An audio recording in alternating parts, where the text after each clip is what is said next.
Just before we get into this video, guys, if you want to follow me on social media, on Twitter and Instagram, the links are here. And if you also want to support me on Patreon as well and help out my channel, that would be absolutely awesome as well. But let's get on with the video. Hey guys, it is Winky here and welcome to a brand new video. Now today I'm going to be talking about some of my guilty pleasure Doctor Who stories. The reason for this is quite a few people ask and I never really think of an answer, so what I did do was have a think and now I have some answers.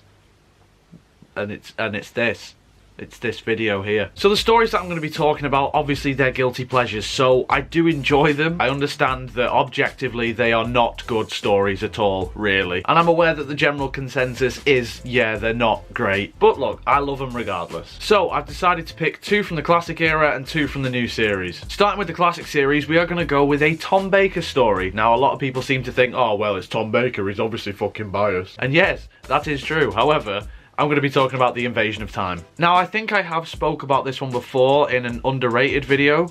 Possibly. I think I did. So I'm not going to go into too much detail, but the reason why I like it is because it's like 2 different stories in one. You've got the first 4 parts, which are like the Doctor taking over Gallifrey, weirdly, for some reason. He's evil in this one. And then you've got a 2-part Sontaran story. The entire thing being set on Gallifrey, which looks amazing. I always think it looks really good in the classic era, even though the Time Lords are handled quite badly. And look, the budget constraints on this were obvious. It was a last-minute job, and again, that's kind of clear. There are some really silly and over-the-top moments as well, but I still think that Tom Baker does a really good job, especially when he's being the more serious, evil Doctor, and you don't really know what's going on. Leela becomes the more relatable one here, because she's thinking the exact same thing that we, the audience, are like, why is the Doctor behaving like this? And I like the fact that she stands by the Doctor. She doesn't just give up on him. She's like, there's a reason why he's acting like that. And whilst the Sontarans just sort of appear out of nowhere after the Vardens, probably the most forgettable villain ever in Doctor Who's history, it's still a fun ride whilst you're watching it. And I still stand by the fact that Part 4 is one of the best cliffhangers in Doctor Who history. Although the ending with Leela when she leaves, bullshit. Don't like that. Skipping ahead to the new series, we're going to be talking about Boomtown. This always tended to happen in Russell's era, that one of the episodes that was sort of in between the finale and the other 2-parter of the series, or at least the middle one of those episodes was usually quite bad and not many people liked. To be fair, even Moffat did this. There's The Lodger, which again, that could be another one. But the reason why I've gone for Boomtown is because I think this one gets the worst rep. A lot of people seem to really hate this story, and to be honest, I actually don't understand why for this one. Yes, the Slitheen are these farting aliens, but they're fun, and I do think that they're not just about farting. That's not their main shtick. They do other things apart from fart. But I think this is a really great character piece for the Doctor, and also Margaret? Was that her name? Was it Margaret? Yes, it was. It was Margaret. That scene in the restaurant, brilliant. I absolutely love it. It's fantastic, shall we say. I also like that it kind of resolves the whole Mickey and Rose thing as well, because it was getting a bit tedious at that point. He was clearly just pining after us. And then when we go into series 2, yeah, Mickey's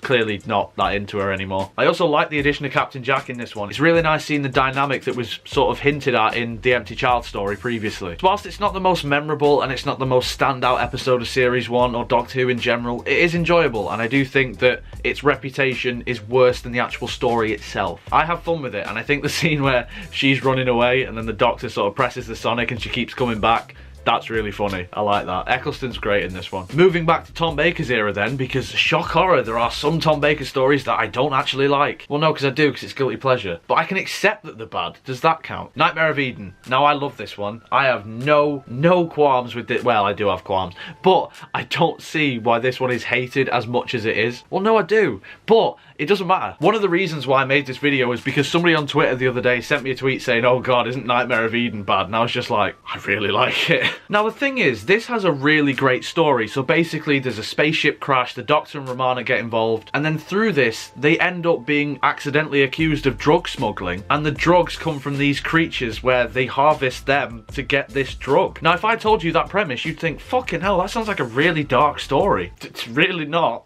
It's not at all. It's the goofiest thing ever and I love it. Tom is just Tom. He's just season 17 Tom. Like, he's just over the top. I mean, there's a moment where he's being attacked in the background and you hear him just go, oh, ow, oh, my leg, that sort of thing. The silly accents, the costumes are atrocious, the set is overlit and it looks like some shitty Benidorm hotel in the 70s. Not now, because well, probably worse now. But everything in terms of the actual aesthetic design of this and the way that certain actors are acting, it's so over the top. Everything is against it, but I can't help but love it because that story is so good. I seriously think if a couple of the other actors were more serious and the budget was a bit better, this would be known as one of Tom Baker's best ones. I know that's a bold claim, but I genuinely think that. The guy doing the weird sort of, I don't even know what accent it is. The guy with the glasses, I can't think of his name now, but that accent really weirds me out. I have no idea what he was trying to do there. I think Tom Baker told him to do an accent because it's like the future, so it's going to be more multicultural and whatnot. But yeah, it doesn't work. The mandrills are cool though. Are they? Why do I like this one again? I don't know. Again, I just have fun with it. I think this is a really fun story and I genuinely think it's underrated. And then last but not least, it's got to be Love and Monsters, hasn't it? Now here's the thing. I don't like this in a serious way. I like it ironically. I don't really need to tell you what's bad about Love and Monsters because everybody knows what Love and Monsters is. Peter Kay as a villain.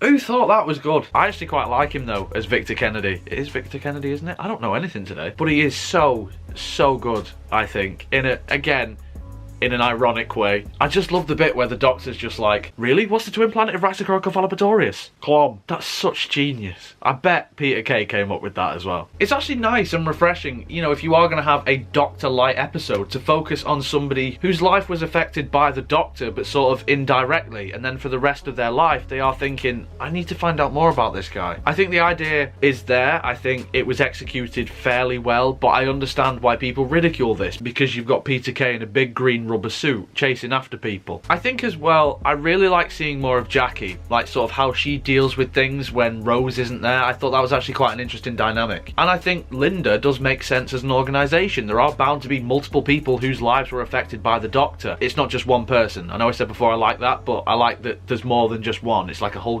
group and team of people just trying to find out who the Doctor is. I mean, obviously, because of filming constraints, they had to do a more Doctor-like episode, I think. For a first attempt, it's not bad.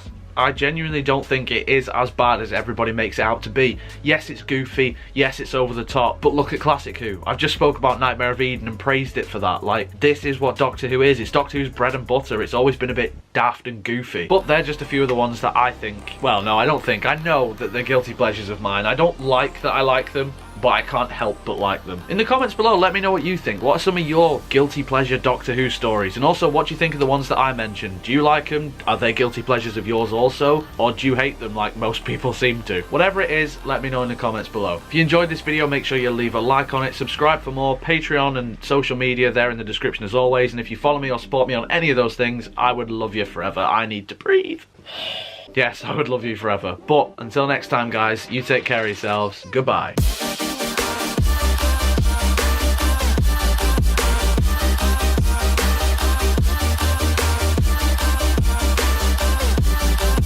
I'm actually really surprised that I said Raxacoricofallapatorius without stuttering at all. Like, Brandon, if you're watching, give that a fucking go.